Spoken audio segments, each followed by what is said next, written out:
I'm Pam Bondi. Our party's theme tonight is America, the Land of Opportunity.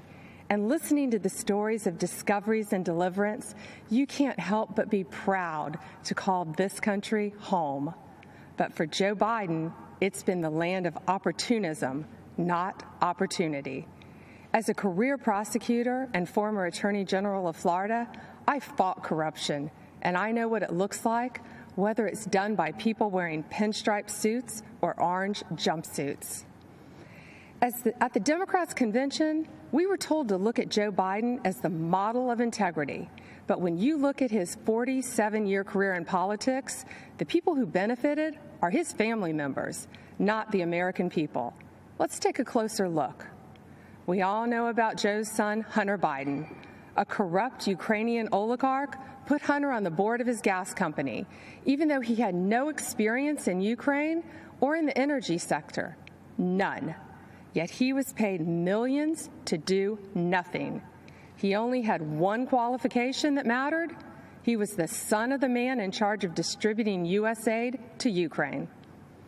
And recently reported information revealed that a few months after Hunter Biden joined that corrupt company's board, the Obama-Biden State Department began doing business with them, even when it remained under investigation for corruption. And it gets worse. That very same company was being investigated by a Ukrainian prosecutor. Joe Biden, the Vice President of the United States, threatened to withhold aid to Ukraine unless that same prosecutor was fired. And then he was fired. Hunter only resigned from that board just before his dad announced his campaign for president. Now let's talk about China. Fact: Joe Biden flew to China on Air Force Two with Hunter along for the ride. They said he was just there as a family member, but we know that's untrue. In Beijing, Hunter didn't just go sightseeing. He had meetings with his Chinese bank partners. Hunter even arranged for his dad to meet with one of the partners. 10 days later, those Chinese communist bankers approved millions to go to Hunter's firm. And those bankers work for the Chinese Communist Party, which oppresses their people, cheated American workers for decades, and covered up a deadly virus. To this day, Hunter controls a 10% stake in that firm. And Joe Biden's done more than look the other way on China. He said, "The Chinese aren't our competition. Come on, man, they're not bad folks." Come on, Joe. Talk to the folks in Middle America who lost countless jobs to China while your son was getting rich with them. But there's more. Fact: there have been numerous press reports that have shown other close Biden family members benefited from Joe's 47-year political career. Joe Biden was point person on Iraq. The president of a construction firm met with Biden's team in the White House, and then who did they hire to build thousands of houses in Iraq? Joe Biden's close family member, who, you guessed it, had no experience in the industry and no experience in Iraq. A company official bragged that it helps to have a family member, the vice president, as partner.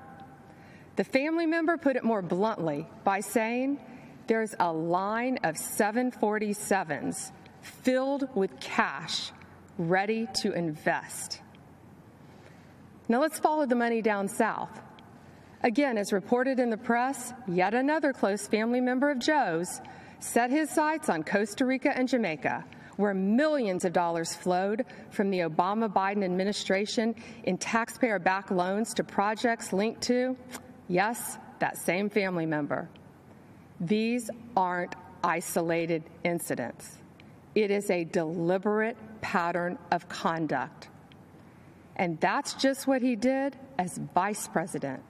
Imagine what he'd do as president. How many American families would be allowed to get away with this?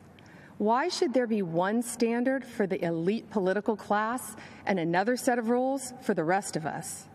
When millions of Americans voted for Donald Trump, they knew he'd be different, and he is.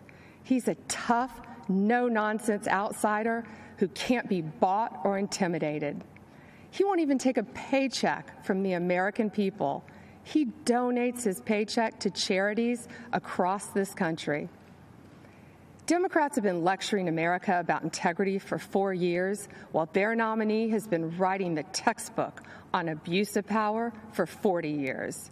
If they want to make this election a choice between who's saving America and who's swindling America, bring it on. Joe says he'll build back better. Yeah, build the Bidens back better.